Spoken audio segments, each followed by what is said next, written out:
Marcus Chen had been walking the perimeter of the research station for 3 hours when he heard the sound. A soft, keening cry that cut through the humid air of Kepler 442b like a blade through silk. He stopped, his environmental suit's sensors automatically adjusting to filter the alien atmosphere, and tilted his head to listen. The sound came again, weaker this time, from somewhere beyond the massive coral-like formations that dotted this section of the planet's surface. Marcus had been the xenobiologist on this expedition for 8 months now, and he'd never heard anything quite like it. The cry held a quality that transcended species barriers, pure, desperate need. Against protocol, Marcus stepped away from the designated safe zone. His boots crunched on the crystalline sand as he made his way toward the source of the sound. The formations here were beautiful, resembling Earth's coral reefs, but stretching 30 meters into the purple-tinged sky. Their surfaces shimmered with an internal light that pulsed in rhythm with the planet's magnetic field. As he rounded a particularly large formation, Marcus saw it. A small creature, no bigger than a house cat, lay curled at the base of the coral structure. Its scales shifted from deep blue to pale silver as it breathed in shallow, labored gasps. The creature's eyes, large, multifaceted things that reflected the coral's glow, fixed on Marcus with an intelligence that made his breath catch.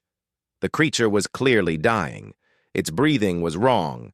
Its color faded, and a strange blue fluid leaked from what might have been its mouth. Marcus had seen enough Earth animals in distress to recognize the signs, regardless of species. He knelt beside the small being, his suit's medical sensors immediately beginning their analysis. The readouts were confusing. The creature's biology was unlike anything in their databases, but the signs of illness were universal. Dehydration, elevated temperature, and what his instruments interpreted as severe malnutrition. "Hey there, little guy," Marcus whispered, knowing the creature couldn't understand him, but hoping his tone would convey gentleness. The being's eyes tracked his movements as he slowly extended his gloved hand. To his surprise, the creature didn't flee. Instead, it made another soft sound, this one almost like a purr. Marcus looked around, searching for any sign of the creature's family or pack. The area was empty except for the swaying coral formations and the distant sound of the planet's unusual wind patterns. He couldn't leave the creature here to die. Every instinct screamed against abandoning something so clearly in need. The regulations were clear, no interference with indigenous life forms. But regulations hadn't accounted for finding something that was obviously suffering and alone. Marcus made his decision. Carefully, he scooped the creature up in his arms. It was surprisingly light, its body warm even through his suit's environmental barriers. The creature nestled against his chest, its breathing seeming to stabilize slightly at the contact. As Marcus turned to head back to the research station, he failed to notice the massive shadow that detached itself from behind one of the larger coral formations. The shadow moved with purpose, following at a distance, its own breathing creating small vibrations in the crystalline sand. The research station buzzed with activity when Marcus arrived with his unexpected cargo. Dr. Sarah Williams, the expedition's chief medical officer, immediately took charge of the situation. Her protests about protocol violations were half-hearted at best. Like Marcus, she couldn't stand to see anything suffer needlessly. "What do you think it is?" Marcus asked as Sarah ran her scanners over the small creature. They had set up a makeshift medical bay in one of the station's laboratories, creating as sterile an environment as possible. "Definitely sentient," Sarah replied, her voice tight with concentration. "The brain activity is off the charts. This isn't just an animal, Marcus. The neural patterns are complex, maybe even more sophisticated than our own in some ways." The creature, Marcus had started thinking of it as Pip in his head, lay quietly on the examination table. Its eyes remained alert, following their movements with an awareness that was almost unsettling. When Sarah approached with a medical instrument, Pip made a small sound that was clearly questioning, not fearful. "It's trying to communicate," Marcus realized. "Look at the pattern of its color changes. They're not random." Sarah paused in her examination to watch. Pip's scales shifted through a sequence of colors: blue, silver, gold, then back to blue. The pattern repeated 3 times before the creature looked expectantly at Marcus. "It's showing us something," Sarah breathed. "But what?" Over the next few hours, they worked to stabilize Pip's condition. The creature accepted their help with a grace that suggested not just intelligence, but wisdom. When they offered it water, carefully filtered and tested, Pip drank gratefully. When Sarah administered what their best analysis suggested might be helpful nutrients, Pip submitted to the treatment without struggle. As the station's night cycle began, Marcus found himself sitting beside Pip's makeshift bed. The creature's breathing had improved dramatically, its color returning to vibrant blues and silvers. But there was something in its eyes, a sadness maybe, or longing. "You're missing someone, aren't you?" Marcus asked quietly. Pip's color shifted to deep purple, then back to blue. Somehow, Marcus was certain that was a yes.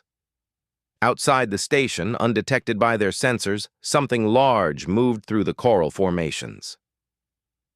It paused at each spot where Marcus had walked, its own complex breathing creating subsonic vibrations that carried for kilometers through the planet's unique atmosphere. The thing was searching, and it was getting closer. By the 3rd day, Pip had recovered enough to move around the laboratory. The creature was endlessly curious, examining everything with delicate touches of what Marcus now realized were manipulator appendages hidden beneath its scales. But more importantly, Pip had begun to actively communicate. The color changes were definitely a language. Marcus and Sarah had identified basic patterns: blue for contentment, silver for curiosity, gold for gratitude, and deep purple for sadness or longing. Pip seemed to understand that they were trying to learn, and it repeated patterns slowly, like a patient teacher. "I think it's trying to tell us about its family," Sarah observed as Pip went through a complex sequence of colors while looking toward the laboratory's windows. "See how it keeps looking outside? And that pattern, it's shown us that same sequence every time it seems sad." Marcus nodded, but something nagged at him. He'd been studying the local ecosystem for months, and he'd never seen anything like Pip. Where had it come from? And more importantly, why had it been alone? That afternoon, while running routine atmospheric readings outside the station, Marcus noticed something odd. The coral formations in the distance seemed different somehow, not in shape or size, but in their light patterns. Instead of the usual steady pulse, they flickered in complex sequences. "Sarah, come look at this," he called over the comm. She joined him at the observation post, and together they watched the light show playing across the coral formations. It was beautiful, but also clearly deliberate. "It's the same pattern," Sarah whispered. "The same sequence Pip keeps showing us." Before Marcus could respond, the ground beneath their feet began to vibrate. It was subtle at first, then stronger, creating a rhythm that seemed to match the lights in the distance. Through their suits' environmental filters, they heard something that made Marcus's blood run cold. It was the same keening cry that had first led him to Pip, but magnified 100-fold. It echoed across the landscape, coming from the direction of the coral formations, and it was filled with such anguish that both humans instinctively stepped backward. Something's calling to Pip, Marcus realized. Something big. Inside the laboratory, Pip had become agitated. The small creature's colors cycled rapidly through sequences they'd never seen before, deep reds and blacks mixed with frantic flashes of silver and blue. It moved to the window and pressed itself against the transparent aluminum, its keening cry joining the distant call. "We need to take it back," Marcus said, though every protocol violation alarm in his head was screaming. Whatever that is out there, it's looking for Pip. Sarah nodded grimly. But Marcus, what if we're wrong? What if that thing is dangerous? Marcus looked at Pip, now desperately trying to climb the smooth surface of the window. The creature's distress was evident in every line of its body. Look at it, Sarah. That's not fear. That's longing. Pip wants to go home.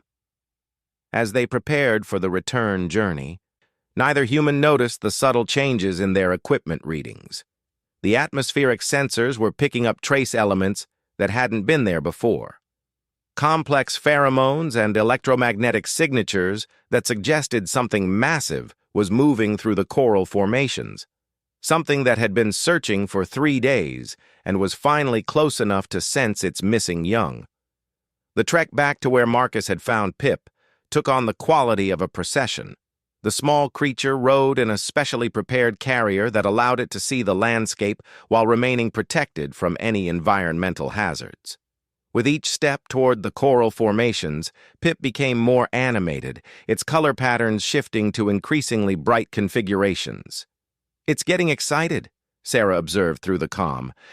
Look at those colors. I've never seen anything so vibrant. The distant keening had continued throughout their journey, growing stronger as they approached. But now, as they rounded the last formation before the spot where Marcus had found Pip, the sound changed. It became a complex melody, hauntingly beautiful and unmistakably joyful. There! Marcus pointed to a clearing among the coral formations. That's where I found it. But the clearing was no longer empty. Something massive moved among the formations, its form initially hidden by the coral's natural camouflage. As they watched, it emerged into full view, and both humans stopped breathing. The creature was magnificent. Standing nearly 4 meters tall, its body was similar to Pip's but elongated and graceful, covered in scales that shifted through every color imaginable.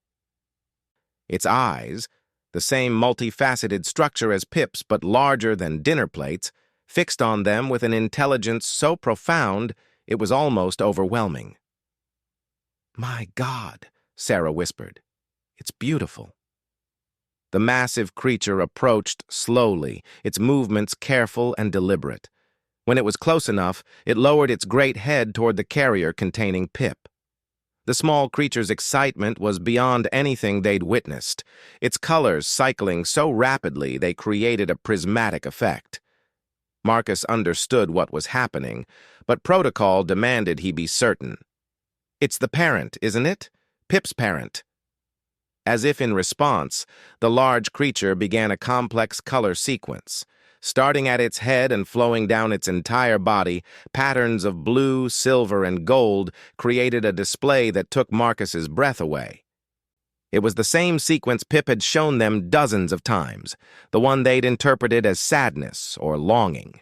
It wasn't sadness, it was identification, a name, perhaps, or a family marker. "It's telling us who they are," Marcus breathed. He looked at the carrier where Pip was practically vibrating with excitement. "We need to let them reunite." Sarah nodded, and together they opened the carrier. Pip emerged in a flash of brilliant colors, moving faster than they'd ever seen. The small creature leaped directly into what could only be described as an embrace with the larger being. The reunion was everything Marcus had hoped it would be. Both creatures wrapped around each other, their colors synchronizing in patterns of pure joy. The larger being, Pip's parent, Marcus was certain now, nuzzled the smaller one with a gentleness that spoke of profound love. But as beautiful as the moment was, Marcus couldn't shake the feeling that something was still wrong. The parent's colors, while joyful, held undertones of something else. Worry, perhaps, or warning. That's when he noticed the other shadows moving among the coral formations. They weren't alone. More creatures, all similar in basic structure but varying in size, emerged from concealment among the coral formations. Some were as large as Pip's parent, others smaller but still massive compared to Pip. They arranged themselves in what could only be described as a protective formation around the reunited family. "A whole community," Sarah whispered in awe. "We're looking at an entire social group." The largest of the creatures, one whose scales held deep, authoritative purples and golds, approached them directly. Its gaze fixed on Marcus with such intensity that he felt as though he was being examined at the cellular level. Marcus stood perfectly still as the massive being towered over him. This close, he could see that its scales weren't just colored. They were inscribed with patterns that seemed to shift and change as he watched. This was clearly a leader of some kind, and Marcus was very aware that he was being judged. The creature's examination lasted several long minutes. Then, to Marcus's amazement, it began a color sequence he recognized. Blue, silver, gold, the same gratitude pattern Pip had shown them. "It's thanking us," Marcus realized. "It knows we helped Pip." But the sequence didn't end there. The leader continued with colors and patterns Marcus had never seen, complex communications that seemed to involve the entire assembled group. Other creatures added their own color responses, creating a conversation that was as beautiful as it was incomprehensible. Pip, still nestled against its parent, suddenly broke away and approached Marcus. The small creature looked up at him with those remarkable eyes, then began its own color sequence. This one was simple, repeated 3 times, and directed clearly at Marcus. "What's it saying?" Sarah asked softly. Marcus watched the pattern, a gentle flow of blue to gold to silver and back again. Something about it felt final, like a goodbye, but there was more to it, something that made Marcus's chest tight with emotion. "I think," Marcus said slowly, "it's saying thank you. And goodbye. And—" He paused, struggling to interpret the feeling the colors conveyed, "and that it won't forget." As if to confirm his interpretation, Pip approached even closer and gently touched Marcus's gloved hand with one of its manipulator appendages. The touch was brief, but it conveyed more warmth and gratitude than any words could have managed. Then Pip returned to its family, and the entire group began to move. They flowed through the coral formations with a grace that made them seem like living art, their combined color displays creating a light show that transformed the entire area into something magical. Marcus and Sarah stood watching until the last flash of color disappeared among the distant formations. The silence that followed was profound, broken only by the gentle sound of the planet's eternal wind. "We did the right thing," Sarah said finally. Marcus nodded, but his attention was caught by something glinting in the sand where the creatures had been. He walked over and knelt to examine it, a small scale, no bigger than his thumb, that shifted through the same blue to gold to silver pattern Pip had shown him as a goodbye. As he picked it up, Marcus noticed that the scale was warm, and its color patterns seemed to respond to his touch. It was beautiful, but more than that, it felt significant, like a gift or maybe a promise. The walk back to the research station was quiet, both humans lost in their own thoughts about what they had witnessed. It wasn't until they were almost back that Sarah spoke again. "Marcus, do you realize what we just experienced? First contact with a sentient species, a successful one. We saved one of their young, and they thanked us for it." Marcus nodded, still clutching Pip's gift. "But more than that, Sarah. We proved something about humanity. When we found something in need, we didn't think about protocols or consequences. We just helped. That says something good about us, doesn't it?" As they reached the station, Marcus looked back one last time toward the coral formations. In the distance, he could see faint flashes of color among the structures, like signals being passed from one group to another. "They're telling others about us," he realized, "about what happened here." Sarah followed his gaze and smiled. "Good. Maybe when we officially make contact with their species, They'll remember that humans are the kind of people who carry sick children home to their families. Marcus slipped Pip's scale into a secure pocket of his environmental suit. Whatever happened next in humanity's relationship with this remarkable species, it would begin with this moment. A human who had simply done what felt right, and a family that would never forget his kindness. The implications of their discovery would reshape everything humanity thought they knew about life in the galaxy. But for now, in this moment, Marcus was content to have played a small part in one family's reunion. He had no way of knowing that the massive creature he'd mistaken for Pip's parent was actually the queen of the largest political entity on Kepler 442b, or that his simple act of kindness had just prevented an interstellar war that had been brewing for generations. All he knew was that he had helped a lost child find its way home, and that felt like enough. 6 weeks after the encounter with Pip and the coral creatures, Marcus had almost convinced himself it had been a beautiful but isolated incident. The research team had documented everything, sent their reports back to Earth, and continued their survey of Kepler 442b. Life had returned to the routine of scientific exploration. Then the ships arrived. Marcus was conducting mineral analysis in the eastern sector when Sarah's voice crackled through his comm with barely controlled excitement. "Marcus, you need to get back here now. We've got company, and it's not human." The journey back to the research station took 20 minutes that felt like hours. When Marcus finally crested the ridge that gave him a clear view of the base, he stopped dead in his tracks. 3 vessels unlike anything in human engineering hung motionless in the sky above the station. They were organic in appearance, shaped like massive versions of the coral formations that dotted the planet, and they pulsed with the same internal light. "How long have they been there?" Marcus asked as he practically ran through the station's airlock. "About an hour," Dr. Williams replied, her voice tight with a mixture of fear and excitement. "They just appeared. No warning, no energy signatures our sensors could detect. One moment the sky was empty, the next moment they were there." The station's communication array was picking up signals unlike anything they'd encountered, not radio waves or laser communications, but something that seemed to interact directly with the planet's magnetic field. The patterns were complex, beautiful, and completely alien. "Have they tried to communicate with us?" Marcus asked, checking the readouts on their various monitoring systems.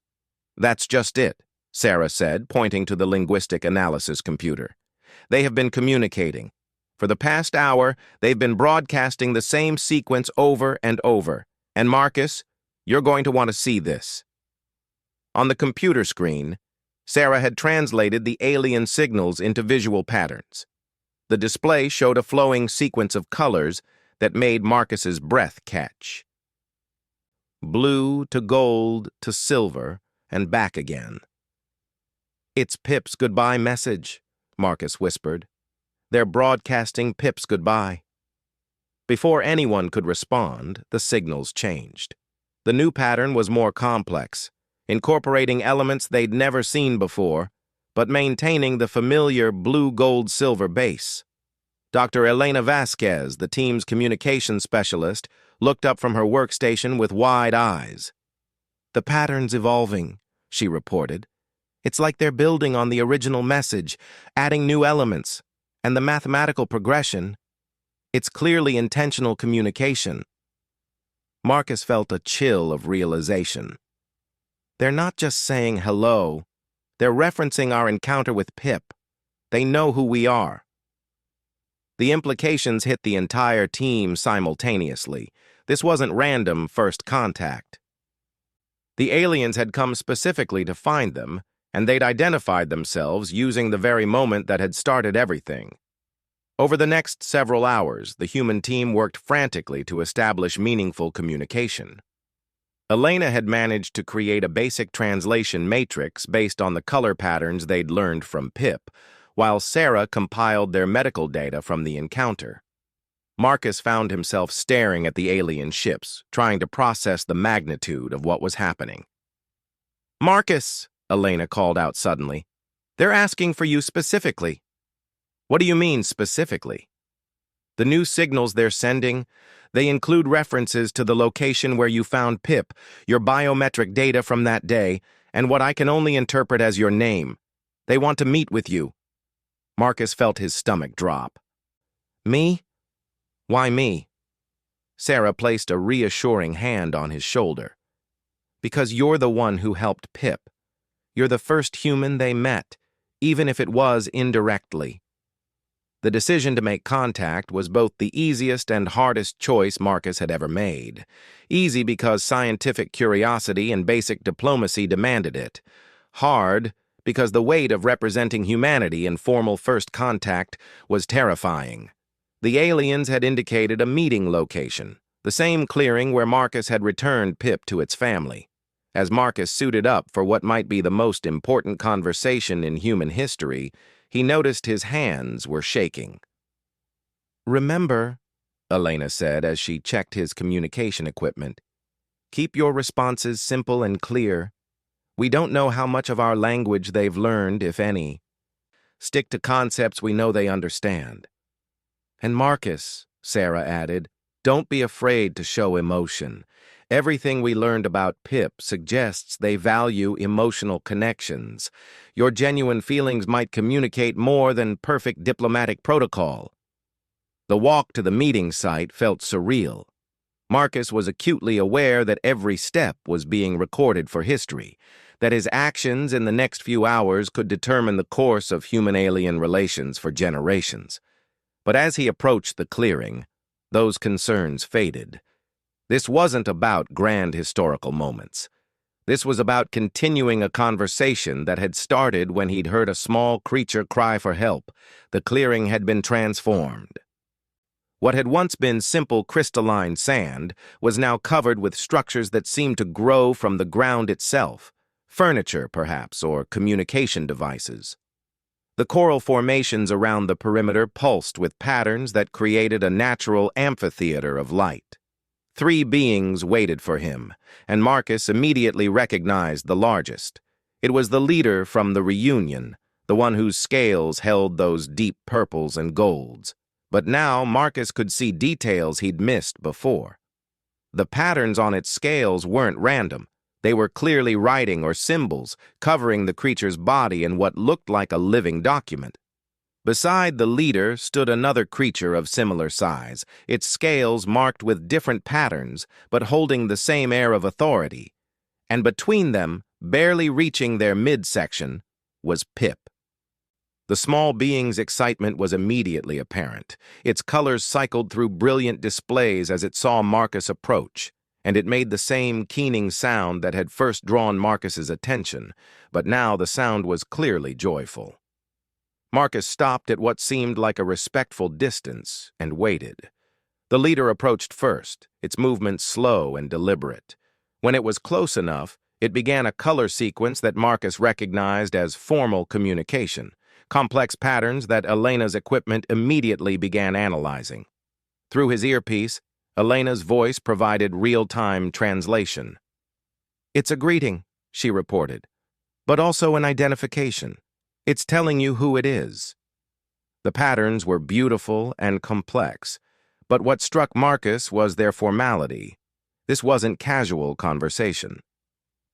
This was an official introduction, complete with what seemed like titles and credentials. "It's saying—" Elena paused, her voice filled with awe. "Marcus, it's saying it's the Queen. The Queen of— I'm not sure how to translate this.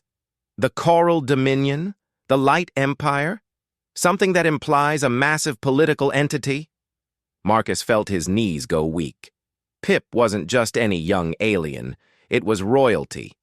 And the creature he'd mistaken for a concerned parent was actually the ruler of what sounded like an interstellar civilization. The Queen's communication continued, and Elena's translation became increasingly urgent. "It's explaining why they're here.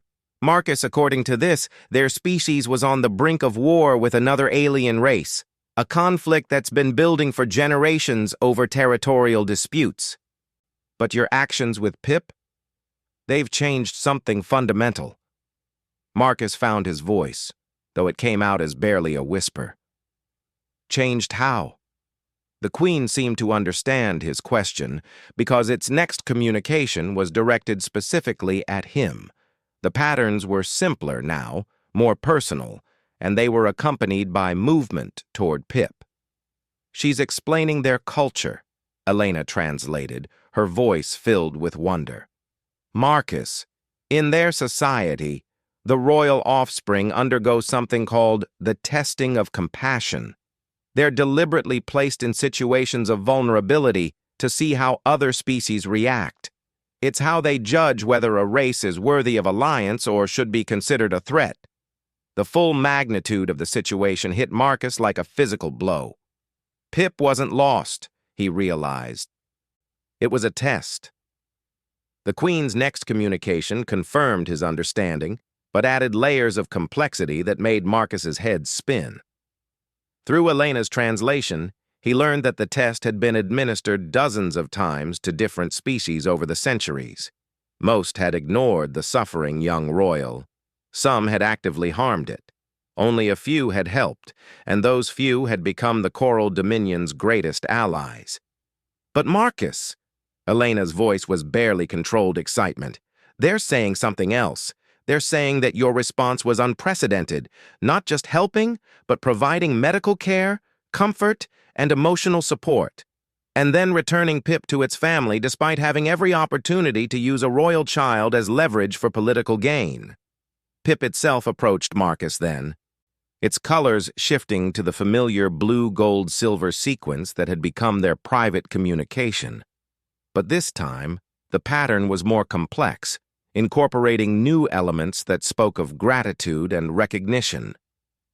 It's thanking you again, Elena translated, but it's also telling you something about their enemies. The other race, they're called something like the Void Walkers. They failed this same test spectacularly. When they encountered Pip in a similar situation, they imprisoned it and demanded ransom. The Queen took over the communication again, and the patterns became urgent, almost excited. She's saying that your actions have provided them with the justification they needed to call off their planned assault and instead offer humanity a chance at alliance. Marcus, I think we just avoided an interstellar war we didn't even know was coming. Marcus felt overwhelmed by the implications, but he forced himself to focus on the immediate moment. These beings had come here to meet him, to thank him, and apparently to offer humanity something extraordinary. He needed to respond appropriately. Drawing on his memories of Pip's communication methods, Marcus spoke clearly and simply. I helped Pip because it was the right thing to do. Any human would have done the same. The Queen's response was immediate and surprising. Its colors shifted to what Marcus had learned indicated amusement or joy, and it made a sound that Elena described as something like laughter. She's saying, that's exactly why humanity has passed their test with unprecedented honors, Elena translated. You didn't help for political gain or because you knew it was a test. You helped because you saw suffering and couldn't ignore it. That's precisely the quality they value most in potential allies. The formal part of the meeting continued for another hour, with the Queen and her companion sharing information about their civilization, their technology, and their territory in this sector of the galaxy. Marcus learned that the Coral Dominion controlled 17 star systems, had been spacefaring for over 3,000 years, and possessed technology that could revolutionize human understanding of physics. But the moment that stayed with Marcus came at the end, when the formal communications were complete. Pip approached him one final time, and instead of the complex diplomatic patterns, it showed him something simple and personal. The small creature's scales displayed images, actual pictures somehow created in living tissue. The images showed Marcus himself, from Pip's perspective. Marcus kneeling beside the dying creature, Marcus carrying it back to the station, Marcus sitting beside its recovery bed, and finally Marcus returning it to its family. But these weren't just recordings. They were memories, preserved and shared with an emotional resonance that brought tears to Marcus's eyes. It's showing you how it remembers you, Elena whispered. Marcus, in their culture, sharing memories like this is the highest form of honor. Pip is making you part of their permanent historical record. As the meeting concluded and the aliens prepared to leave, the Queen offered Marcus something unprecedented. Through Elena's translation, she extended an invitation for Marcus to visit their home world as humanity's first ambassador. The opportunity was beyond anything he'd dreamed of, but it also meant leaving behind everything familiar. "You don't have to answer now," Elena translated as the Queen continued. "But she wants you to know that you've changed more than just the relationship between our species. Your actions have reminded them why they value compassion over conquest, cooperation over domination." As the aliens departed, their ships dissolving into the atmosphere like living clouds, Marcus stood in the transformed clearing trying to process everything that had happened. In the space of a few hours, humanity had gone from an isolated species on the edge of known space to potential allies of a galactic power. And it had all started because he'd heard a small creature cry and decided to help. Sarah's voice brought him back to the present. "Marcus, you realize what this means, right? We're not alone anymore. And more than that, we've proven that humanity has something valuable to offer the galaxy." Marcus nodded, still clutching the scale Pip had given him weeks ago. In the fading light of Kepler 442b's setting sun, the scale pulsed with the same rhythm as his heartbeat, as if responding to his emotions. "Yeah," he said softly, "we've proven that sometimes the simplest human response, helping someone in need, can change everything." As they walked back to the station to begin the long process of reporting this contact to Earth, Marcus couldn't help but wonder what other tests humanity might face as they took their first steps into the larger galactic community. But for now, he was content knowing that they had passed their first examination with flying colors. The galaxy had noticed humanity, and the first impression they'd made was one of compassion. Back at the research station, as Marcus began composing his report to Earth Command, he struggled to find words adequate to describe what had transpired. How do you tell an entire species that their future in the stars might depend on one simple truth? That humans were the kind of people who couldn't walk past suffering, regardless of who or what needed help. In the end, he decided to start with the simplest truth of all. "Today, I learned that kindness is the most powerful force in the universe, and that sometimes the smallest actions can have the largest consequences." The message would take months to reach Earth, but when it did, it would change humanity's understanding of their place in the cosmos forever. They weren't just another species struggling to survive in a vast, uncaring universe. They were a species that had passed a test they didn't know they were taking, simply by being themselves. And somewhere among the coral formations of Kepler 442b, a small royal figure pulsed with colors that meant gratitude, remembrance, and hope for the future. 2 years had passed since first contact with the Coral Dominion, and Marcus Chen found himself standing in the observation deck of the UES Harmony, humanity's first diplomatic vessel designed for interstellar relations. Through the transparent aluminum windows, he watched the impossible beauty of the Dominion's capital world unfold before them. Aquarica Prime defied everything humans thought they knew about planetary development. The entire world seemed to be a living organism, with cities that grew like coral reefs from the seafloor and stretched into the clouds. Vast networks of bioluminescent structures pulsed with information, creating communication networks that spanned continents in real time.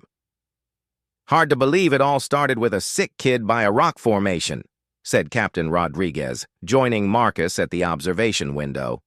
The captain had become a close friend during their year-long journey to the Dominion capital, and her practical perspective often helped ground Marcus when the magnitude of their situation threatened to overwhelm him. Marcus smiled. Touching the scale Pip had given him, now set in a pendant he wore as humanity's official ambassador. Sometimes I wonder what would have happened if I'd followed protocol that day. If I'd just reported the creature and left it there. We'd probably be dead, Rodriguez replied matter-of-factly. According to the intelligence briefings, the Void Walkers had been planning to test our sector for hostile expansion. If we'd failed the Dominion's test, we would have been classified as a potential threat. The thought still sent chills down Marcus's spine.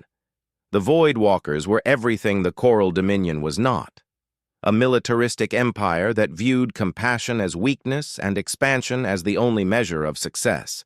Their territory bordered human space, and first contact with them would have been very different from the gentle meeting Marcus had experienced. "Ambassador Chen," came a voice from the ship's communication system. "Her Majesty Queen Luminara requests your presence in the diplomatic bay. We're being escorted to the surface." Marcus straightened his formal diplomatic robes, a hybrid design that incorporated both human ceremonial elements and Coral Dominion aesthetic principles.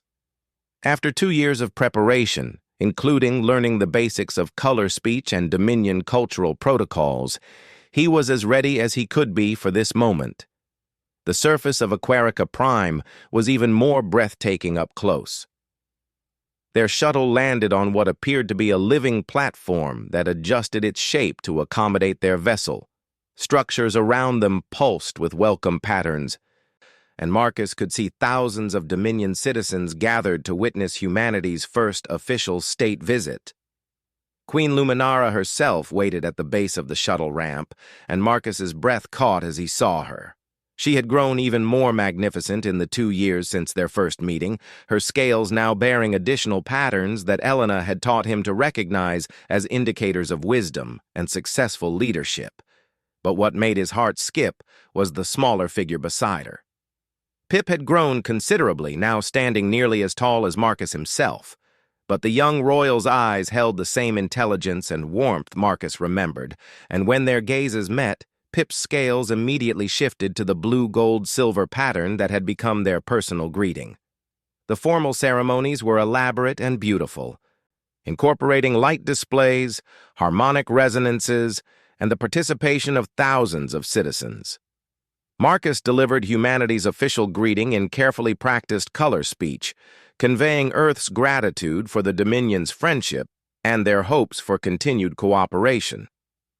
But the real conversation began later, in the Queen's private chambers deep within the living palace that served as the Dominion's seat of government. Here, surrounded by walls that shifted between transparency and opacity as needed, Marcus finally learned the full scope of what his simple act of kindness had set in motion. "Ambassador Chen," Queen Luminara began, her colors forming the formal patterns of important disclosure, "there are things about our first encounter that we have not yet shared with your people. Things that will affect the future of both our civilizations." Through the translation devices they now used for complex communication, Marcus learned that the encounter with Pip hadn't been the first test of humanity. The Dominion had been observing human behavior for decades, studying their responses to various situations through carefully placed scenarios. "We've been testing lots of different species," Pip explained, its communication patterns now sophisticated enough to carry complex ideas. "Most fail pretty quickly. They either ignore suffering or try to use it for their own benefit. But humans were different from the start." Marcus learned that human rescue workers responding to natural disasters had been observed by hidden Dominion scouts. Human doctors working in refugee camps had been studied. Human scientists, sharing their discoveries freely rather than hoarding them for political advantage, had been noted and cataloged. "Your species has a consistent pattern of behavior that we had never encountered before," Queen Luminara continued. "You help first and ask questions later. You share resources even when it costs you personally. You show compassion for beings you don't understand and may never see again. The revelation that humanity had been under observation for so long was unsettling, but Marcus found himself more curious than offended. Why not make contact earlier? Why the elaborate test with Pip? Because observation can only tell us so much, the Queen replied. We needed to see how a human would react when faced with a choice that had no witnesses, no rewards, and no consequences except the moral ones. That kind of choice reveals the true nature of a species. Pip moved closer to Marcus, its colors shifting to personal, intimate patterns. I wasn't really sick, you know. I mean, I was uncomfortable but not dying.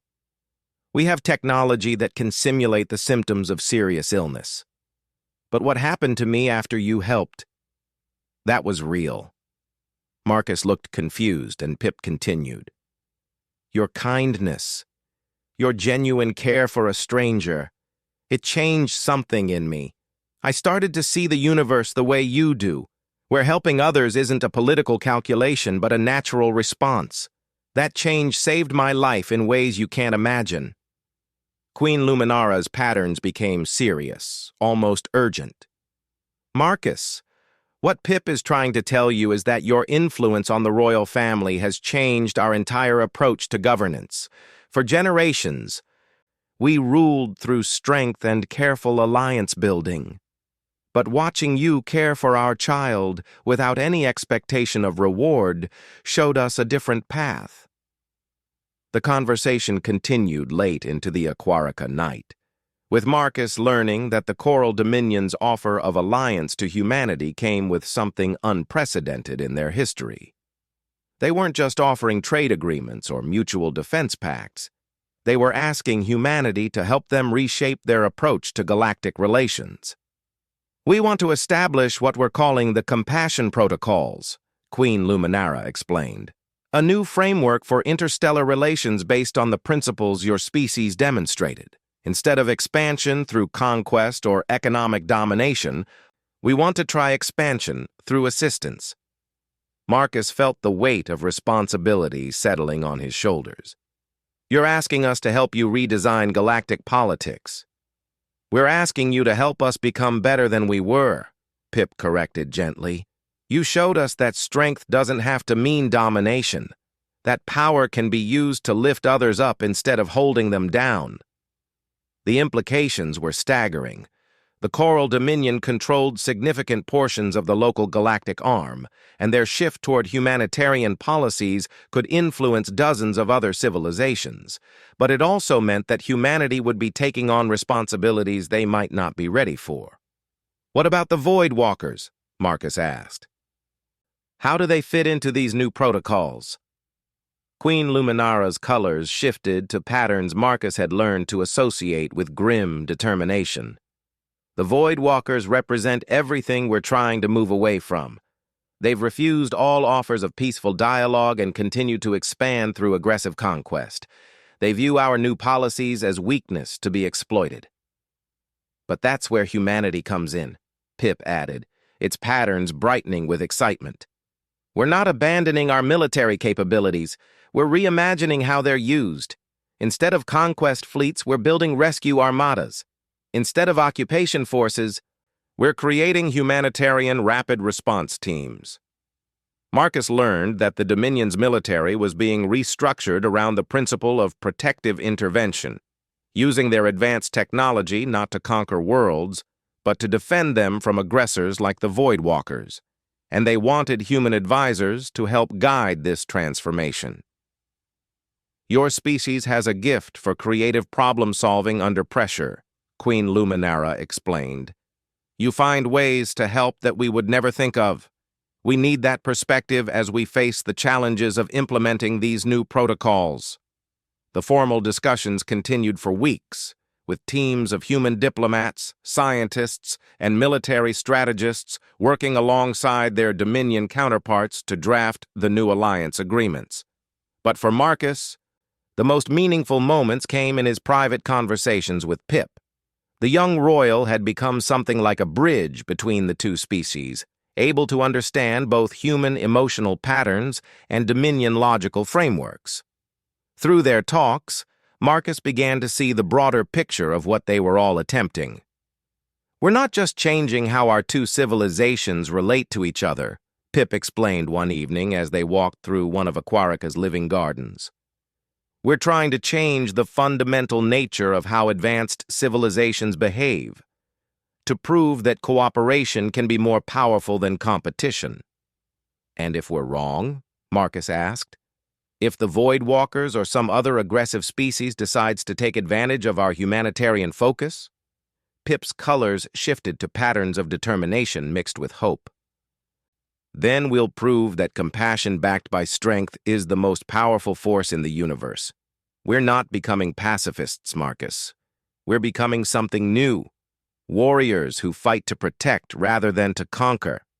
The breakthrough came during the third week of negotiations, when news arrived that the Void Walkers had launched a massive assault on a neutral system populated by a pre-spaceflight civilization.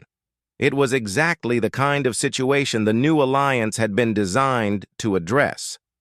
Within hours, the joint human Dominion fleet was underway. Marcus found himself aboard the flagship as they jumped to hyperspace, traveling at speeds that made the journey to Earth seem like a casual stroll. But what amazed him wasn't the technology, it was the purpose.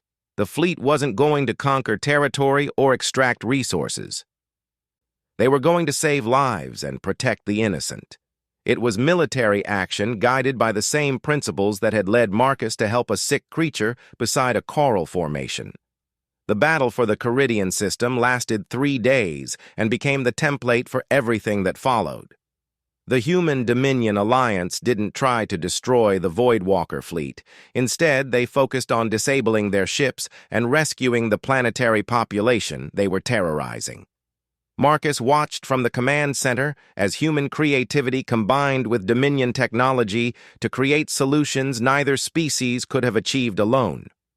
Humans developed rapid evacuation protocols that saved millions of lives, while Dominion engineers created temporary habitats that could house entire populations during planetary restoration. The Void Walkers, faced with an enemy that refused to fight in ways they understood, ultimately withdrew.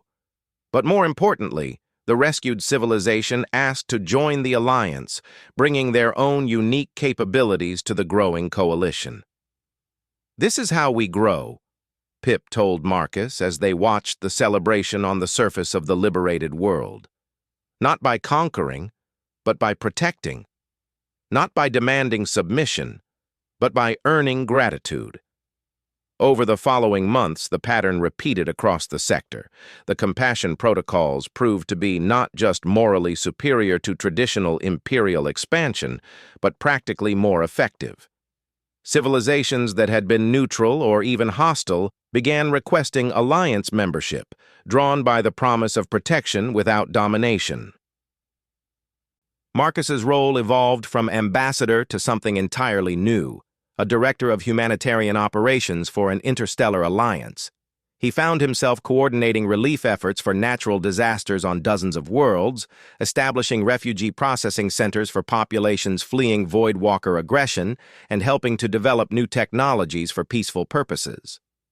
But perhaps his most important achievement was the establishment of the Academy of Compassionate Leadership on Aquarica Prime. Here, young beings from across the Alliance came to learn the principles that had started with a human helping a sick alien child. Pip became the Academy's first graduate and its youngest instructor, teaching courses on empathetic response to crisis and leadership through service.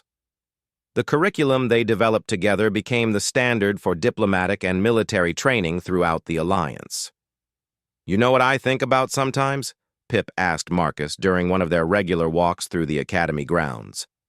"I think about how different everything would be if you'd been the kind of person who could ignore suffering. If you'd followed your protocols and left me there." Marcus considered this, watching the diverse group of students practicing crisis response scenarios in the training areas below. "I think someone else would have helped eventually. Maybe not a human, but someone. Compassion isn't uniquely human. It just needed the right circumstances to flourish." "Maybe," Pip agreed. its colors shifting to patterns of gentle disagreement. But it took a human to show us that compassion could be a strength instead of a weakness. That caring about others doesn't make you vulnerable, it makes you powerful. As the sun set over Aquarica Prime, casting rainbow patterns through the living crystal structures of the Academy, Marcus reflected on the journey that had brought them all to this point. A sick child by a coral formation had become a galactic alliance based on the simple principle that those with power had a responsibility to help those without it. The Voidwalkers still posed a threat, and there were other challenges emerging as the alliance grew. But Marcus was no longer worried about humanity's place in the galaxy. They had proven that their greatest strength wasn't their technology or their military capability. It was their inability to walk past suffering without stopping to help. "Ambassador," came a call from one of the Academy's communication centers. "We're receiving distress signals from the Andorian sector. A natural disaster has devastated 3 worlds, and they're requesting immediate humanitarian assistance." Marcus smiled and turned to Pip. "Ready for another rescue mission?" Pip's colors blazed with excitement and determination. "Always. That's what we do now, isn't it? We help." As they headed toward the launch bays where the latest generation of humanitarian response ships waited, Marcus thought about how perfectly that simple statement captured everything they'd built together. They helped. It was that simple and that revolutionary. The human who had carried a sick hatchling had become the foundation for an alliance that was reshaping the galaxy one act of compassion at a time. And in a universe that had too often been defined by conquest and competition, that was exactly the revolution that had been needed all along. Years later, when historians of dozens of species wrote about the transformation of the galactic community, they would mark the beginning not with a great battle or a technological breakthrough, but with a moment of simple kindness between strangers. A human who heard crying and decided to help, not knowing that the universe was watching, and not caring what the consequences might be. It was, they would conclude, the most human thing imaginable, and it had changed everything.